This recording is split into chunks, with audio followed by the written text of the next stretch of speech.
everybody, my name is Jenny and welcome back to my channel.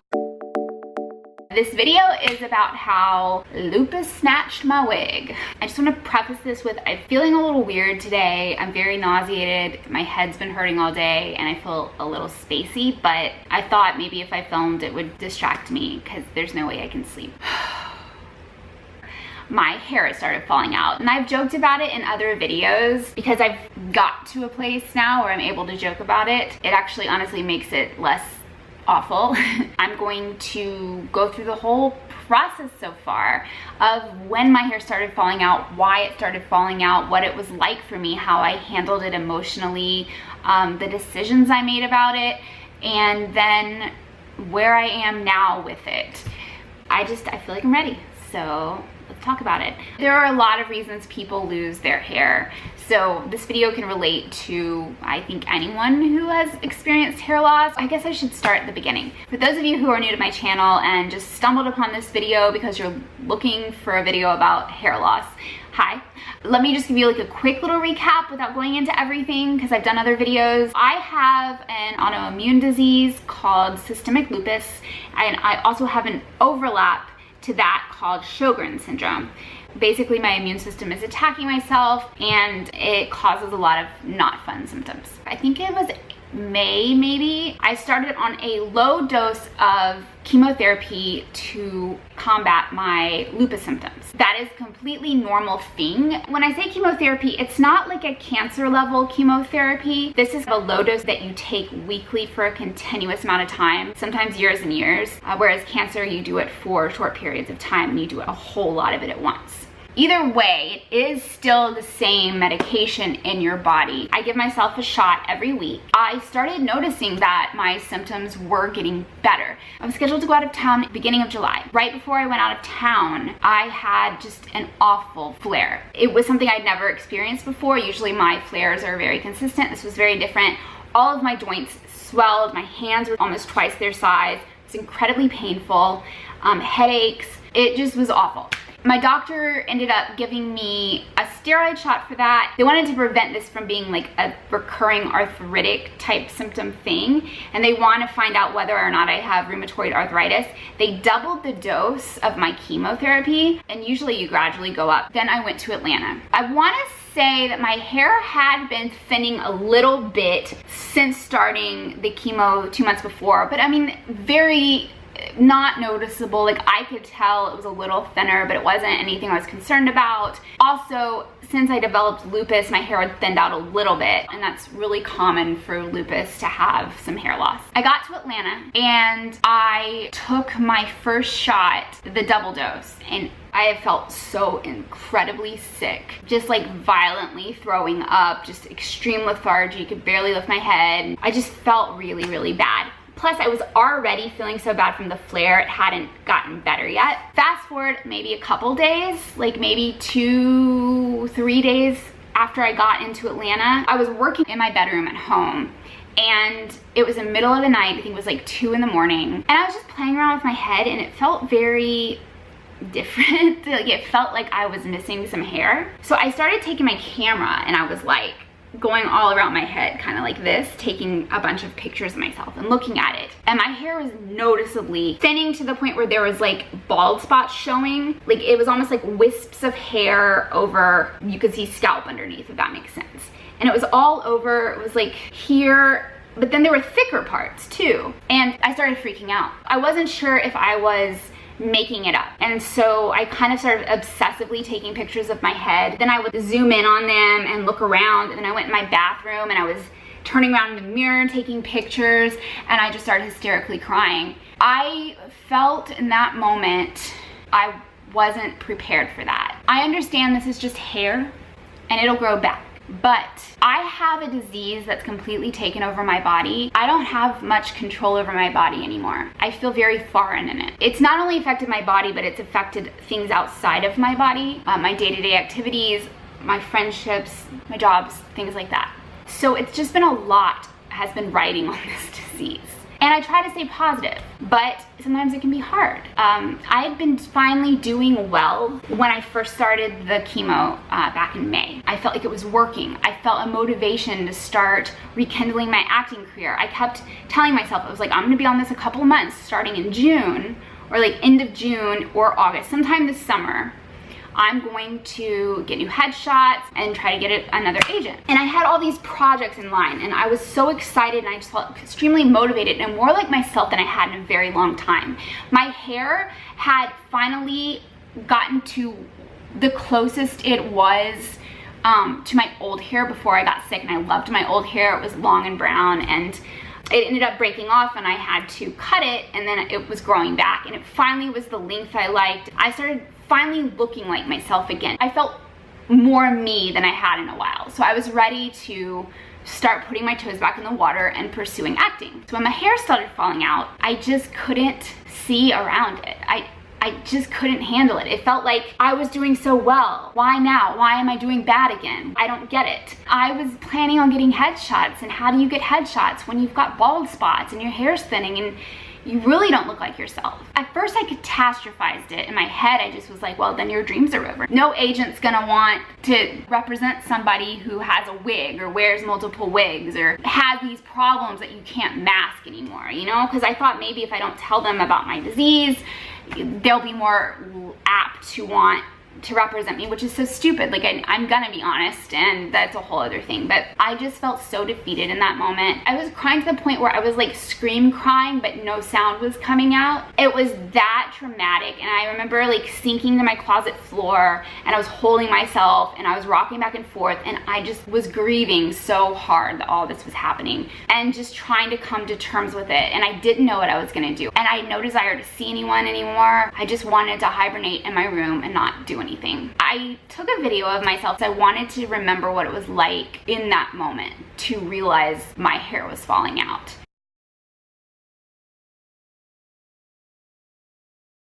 I can't take it anymore. My hair is falling out.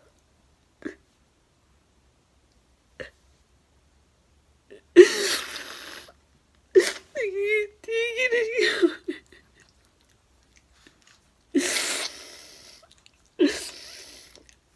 Oh my god.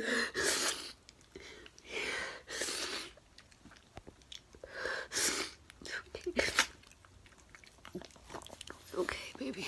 It's okay. It's just hard. My eyebrows coming out. Are we? No. Are they? I think. Oh, okay. I was in complete shock and anger, and I was grieving, and I felt like I was losing my femininity. I kept thinking to myself, who would want to date a girl who is losing her hair? How does that even work? I mean, all these things I'm telling myself are not things I think about other people. I've had friends who've lost their hair and have worn wigs or have gone bald and just rocked the baldness, and I don't think anything of it. These are things that are literally, I was only applying to myself. It wasn't like I was judging other people. It was like literally I was just applying all these things to myself as if they were fact. I went downstairs and I was hysterically crying, trying to make myself breakfast, and my mom was still asleep, and I ended up just walking to her room, and I was just like, I'm not going out to dinner with anyone. I don't want to see anyone. I'm not going to Savannah to see our relatives, and I'm not going to this wedding reception that I'm supposed to be going to. And I tried to show her the pictures. It ended up being a bad thing. I needed someone to listen to me and to validate my emotions, not try to deny them, not try to discount them. And I think this is normal for people to want to act this way, so that's why I'm leaving this part in, because maybe we can all learn something from it. I needed someone to say, I understand you're feeling this way, not saying my hair's thinning and I'm so much older than you and all this stuff, or things like, well, if I part my hair that way too, it would look like I'm bald, when it had nothing to do with what was happening to me. Anyone else's feelings towards something don't make mine any less valid. That's not helping. Like, I've literally lost hair. I have photographic evidence here that I can see my head. It was a similar feeling to when I was first diagnosed with lupus. It was like I had a 2-week period to digest this information I just gotten, and then I was okay and I accepted it. I was trying to process it, and I decided I would go for a walk because I didn't know what I was gonna do, and I felt stuck. I didn't know what to do and I was freaking out. Here are the options I came up with. I knew that this was something that was being caused by probably 2 things. One, they doubled my chemo dose, and now I'm on the highest dose of the autoimmune disorder safe like amount that they give. So yes, it's supposed to make you feel sick, and yes, it can make your hair fall out. At the same time, I was going through a lupus flare, which inflamed my body. It inflames your connective tissue, so my scalp was inflamed, which enabled my hair to come out more. So I think it was a combination of both of those, and that's why it happened so quickly. So I had a decision to make because I knew that this was just gonna keep happening. I could either shave my head or I could not shave my head. And so I thought about it. I thought about it for a while, and I decided not to. I thought that this disease had already taken so much from me that I don't want to give it my hair too. And so I decided to look for other options. I got home and I started researching. When I am very unsure about something, I have to research the crap out of it until I feel settled, and I have to have solutions and to feel settled. So this wasn't something I could just ignore and deal with later. I had to figure it out, especially because we were headed somewhere very shortly. So I got on the internet and I started looking up wig places because I figured, well, maybe I could go have a consultation with somebody and just see what my options are. Maybe there are things I don't even know about. I looked out and found this place not too far from my home. It was the way the website was worded that made me feel like this was the place. I knew it.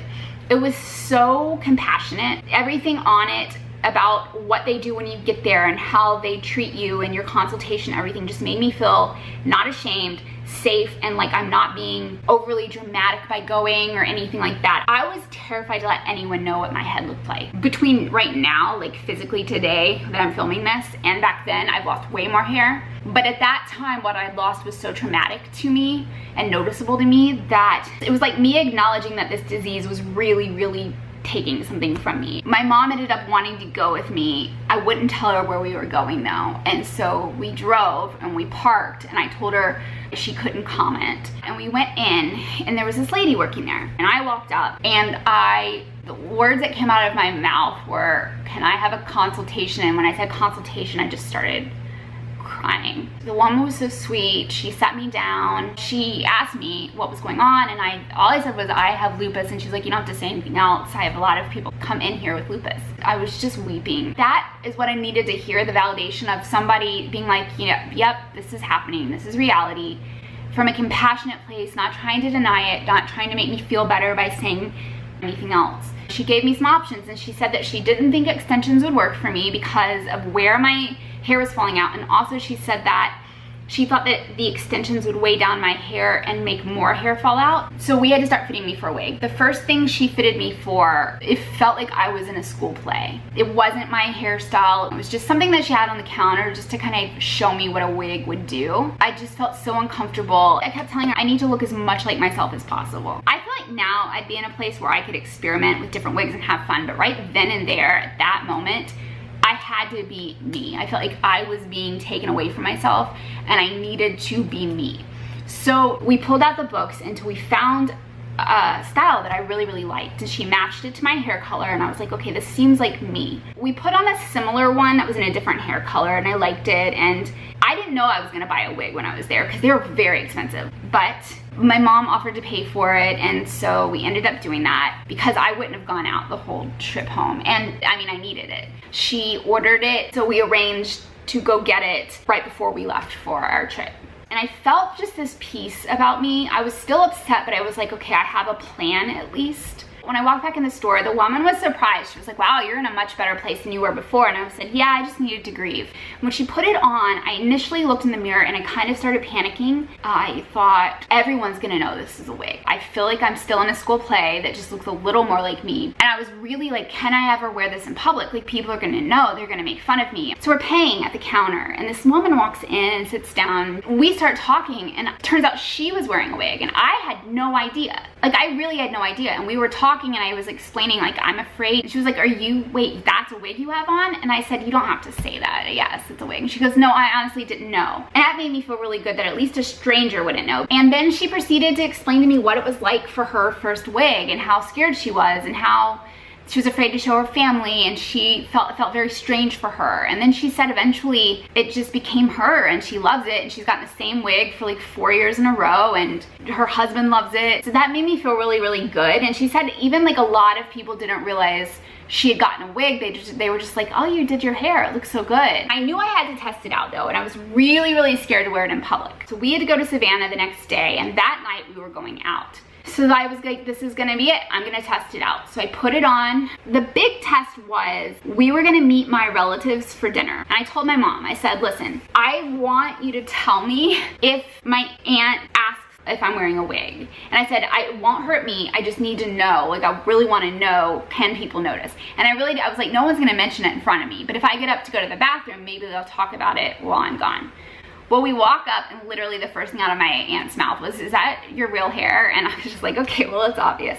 It was like weird, like I kind of owned it, and I explained what was going on, and I felt comfortable at dinner, and I wore it. The next night, I think, I went downtown and had a drink by the river, and I wore it, and I posted a picture on Facebook. And the amount of comments I got about how amazing my hair looked made me feel really good. At the same time, I was like, does my hair look like crap before? So this photographs, well, it feels like in the mirror and in person it doesn't look as good as it does being photographed. But at least I knew people were seeing my hair like that online, and it was a positive feedback at least. And so the rest of my trip, I wore it, and I got really comfortable wearing it. All of that worked, but it was time for me to come home and do this in LA, and that was the thing I was the most scared about, my friends back home. I didn't announce it on any social media that my hair was falling out. The weird thing is I joked about it like maybe a month and a half before, because I thought my hair was thinning, and I was like, if my hair falls out, should I wear this kind of wig or whatever? But I didn't know it really was. So part of me felt like I wasn't allowed to say anything on Facebook because of that, but at the same time, I didn't know, I didn't want to own it yet. I wasn't ready to own it.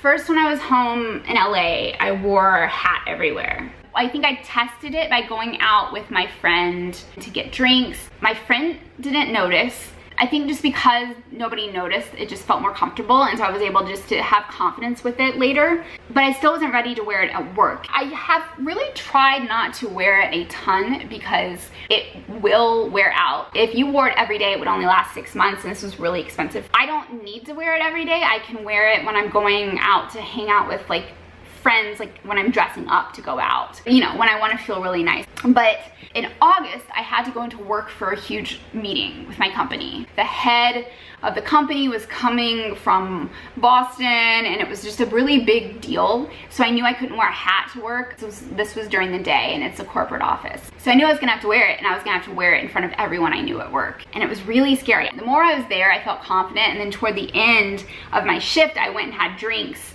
I came back to the office because my shift was over, but I didn't want to drive home. I didn't feel like I could drive home. I was a little tipsy, and like my boss came. We were just joking around. It ended up being like a fun thing where I was like laughing about it, and I was like, chemo's making my hair fall out and all this stuff, and everyone was laughing, and it just felt really good to joke about it and to own it and to be like, yep, this is a thing that's happening now. I finally told people on social media. I don't know, I just felt weird about talking about it, and then I just was like, you know what, fuck it, I'm gonna talk about it. This is really what's happening to me. After I got back from Atlanta, I went to my rheumatologist, explained what was happening, and they said that it was definitely a combo of lupus and the chemo. They looked at my scalp to see if injections in my scalp would stop it, and they said because of the medication doing this, there's no point in doing the injections, and my hair loss is in places where they didn't think it would help. There wasn't a lot I could do for it. They said I could take biotin, but they said, you know, like, I mean, that's not gonna do a whole lot. There was an over-the-counter shampoo that I researched, and I'm not gonna give the name because I don't know if it's good, but my doctor looked at the ingredients and was like, this is safe for you to take it, you know, and so I might try that eventually. It's supposed to like slow down hair loss and also thicken your hair. My hair loss kind of stopped. Not growing back in, but just stopped what was falling out. Then about 3.5 weeks ago, it started happening again really quickly, and I don't know why. I'm trying to joke about it, and I'm trying to accept it. If I stop and really think about it, I get really sad. In terms of how I feel like it affecting my future, I've decided that the more I embrace it and the more I talk about it, will make when I start taking meetings or when I just try to do anything performance-wise, I'll own it better. For headshots, who knows? I might get just a bunch of different looks because I can mix it up. I don't know, but I feel more comfortable. The more I talk about it, the more I joke about it, the less weight it has and the less power it holds over me. This morning, it was falling out a lot, and I was joking around and put it on my dog's head and joked about it being a toupee. It's kind of fascinating to me too to see the progression of my bald spots. It's just, if I really focus on it, it makes me sad. I've chosen not to show what my hair looks like right now on camera because it's really a personal thing for me and I'm not ready for that step yet.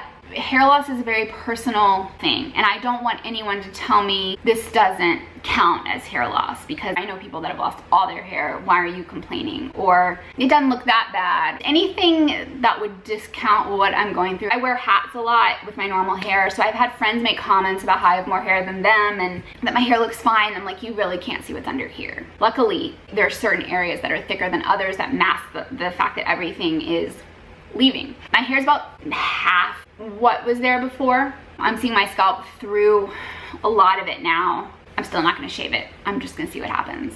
Unless it gets to the point where it's like one little strand or patchy or something, I'm not gonna shave it.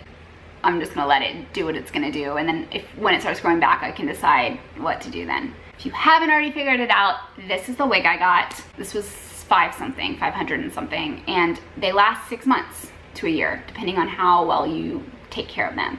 This should last longer because I'm not wearing it every day.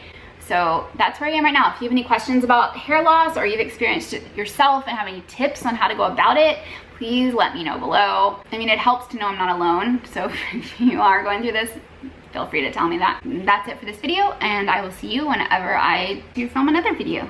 Until then, bye.